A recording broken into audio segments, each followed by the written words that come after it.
नमस्कार, मी ज्योती. बुलेटिन मध्ये आपलं स्वागत. दोन मोठ्या घडामोडींकडे सगळ्या महाराष्ट्राचं लक्ष लागून राहिलंय.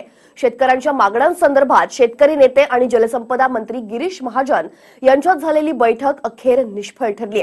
त्यामुळे नाशकामध्ये जमलेले हजारो शेतकरी, किसान मोर्चाच्या झेंड्याखाली एकत्र आलेले हे शेतकरी आता मुंबईकडे कूच करणार आहेत. दुसरीकडे बातमी पुण्यातली आहे.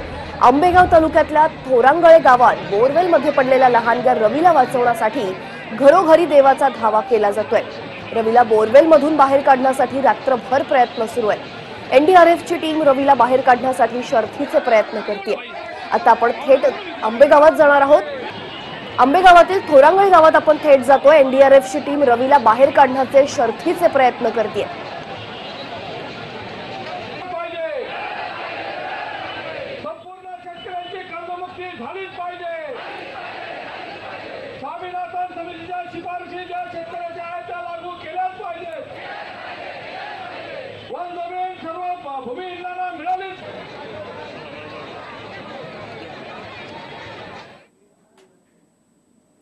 तर पांडुरंग रायकर पुण्याहून आपल्यासोबत जोडले गेलेले आहेत आणि रणजित जाधव रात्रभर ठाण मांडून आहेत. तर नाशिकमध्ये शेतकऱ्यांच्या मांडीला मांडी लावून आमचे नाशिकचे प्रतिनिधी चंदन पूजाधिकारी आणि विठ्ठल भाडमुके ही रात्रभर तिथेच आहेत. आणि सगळ्यात आधी आता आपण पुण्यात जाणार आहोत. थोरांगळे गावात जातोय. काय सांगाल पांडुरंग? रवीला बाहेर काढण्याचे शर्थीचे प्रयत्न सध्या सुरू आहेत. आपल्यासोबत पांडुरंग आहेत. पांडुरंग, काय सांगाल? गेल्या 14 पासून रवीला या बोरवेलमधून बाहेर काढण्याचा कसोशीने प्रयत्न सुरू आहे. या ठिकाणी एनडीआरएफची टीम आहे, त्याचबरोबर पोलीस आहेत, नागरिक आहेत आणि गेल्या 14 पासून या ठिकाणी नागरिकांचा प्रयत्न आहे आणि बरंचसं या प्रयत्नाला यश आलेलं आहे. कारण आता रवीचा जो चेहरा आहे तो चेहऱ्यापर्यंतचा भाग या ठिकाणी खुला करण्यात आलेला आहे. मात्र कमरेजवळचा जो भाग आहे तो अजूनही बोरवेलमध्ये अडकलेला आहे. कारण हा बोरवेलचा जो काही परिसर आहे जो अत्यंत टणक खडकाचा आहे, त्यामुळं ड्रिल मशीनच्या सहाय्यानं हा खडक फोडून रवीला बाहेर काढण्याचा प्रयत्न आहे. मात्र यामध्ये एक महत्वाची बाब आहे, ते म्हणजे रवीचं जे काय फायटिंग स्पिरिट आहे ते कौतुकास्पद आहे. कारण गेल्या 14 तासापासून तो अक्षरशः मृत्यूशी झुंज देत आहे. मृत्यूवरती त्याने मात केलेली आहे आणि मृत्यूच्या झबड्यातून तो बाहेर आलेला आहे. खरं तर त्याचा हा पुनर्जन्मच म्हणावा लागेल. कारण या ठिकाणी सर्व जे नागरिक आहेत तर त्याचं तेच कौतुक करत आहे की गेल्या 14 पासून हा रवी या बोरवेलमध्ये अडकलेला आहे. 200 फुटाचा हा बोरवेल असून त्यामध्ये 10 फुटावरती हा रवी अडकलेला आहे. काल साधारण 4:30 ते 5 दरम्यानची ही घटना आहे आणि आता दिवस उजडलेला आहे आणि तरी मदत आणि बचाव कार्य सुरू आहे. आणि रवी हा त्या ठिकाणी आता तो प्रतिसाद देत आहे. त्याला आता दोर लावलेले आहेत आणि दोरीच्या सहाय्यानं त्याला बाहेर काढण्याचा प्रयत्न सुरू आहे. मात्र ज्यावेळेस त्याचे नागरिक किंवा त्याचे वडील इथं बसून आहेत त्याला धीर देता येतं. वडिलांना पाहून, नातेवाईकांना पाहून तो टाहो पडतोय की मला बाहेर घ्या, मला बाहेर घ्या. त्याचा जो काही आवाज आहे तो ऐकल्यानंतर हृदय पिळून टाकणारी अशी ही घटना आहे. खरं तर या ठिकाणी त्याच्या वडिलांचंही अगदी रात्री 14 तासापासून ते त्यातच बसून आहेत. रवीला धीर देता येतं, रवीला पाणी दिलं जात आहे, रवीला ऑक्सिजन दिला जात आहे.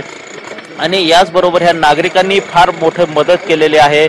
ज्याप्रमाणे प्रशासन काम करते त्याप्रमाणे या नागरिकही रात्री अगदी 14 तासापासून या ठिकाणी उपस्थित आहेत. प्रशासनाला मदत करत आहेत. जेसीबी उपलब्ध करून दिलेला आहे. अगदी थंडीचं वातावरण मात्र शेकोट्या पिटून सुद्धा नागरिक या ठिकाणी मदत करत आहेत. गावचे सरपंच आहेत. सरपंच साहेब, काय सांगाल तुम्ही? ही जी घटना घडलेली आहे किती वाजता घडली आणि कशा पद्धतीने मदत कार्य सुरू आहे? ही घटना सायंकाळी 4 वाजता घडली काल. आणि ज्यावेळेला ही घटना घडली त्यावेळेला आम्ही गावातच होतो.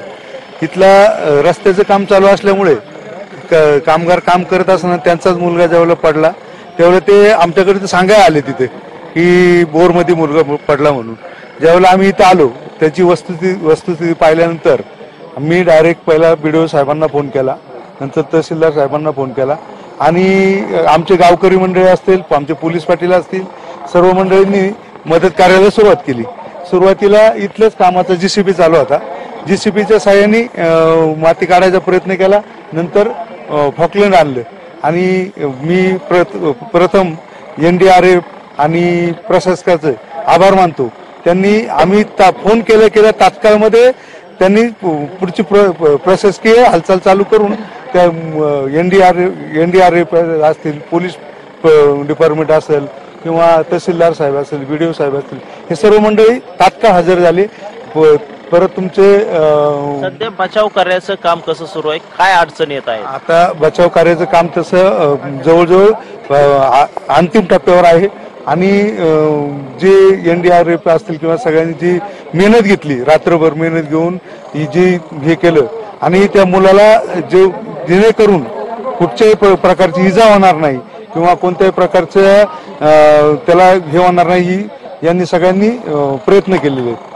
आणि मी हेच सांगू शकतो, इथून मागे सुद्धा प्रिन्स नावाचा मुलगा असाच एक वेळ. ठीक आहे. तुम्ही गावचे सरपंच आहात, गावामध्ये अनेक बोरवेल असतात, नागरिक नक्कीच बोर पाणी पांडुरंगा लागलं नाही तुमच्याकडे मी की येणार आहे. अजूनही आम्हाला तुर्तास धन्यवाद तुम्ही दिलेल्या माहितीसाठी.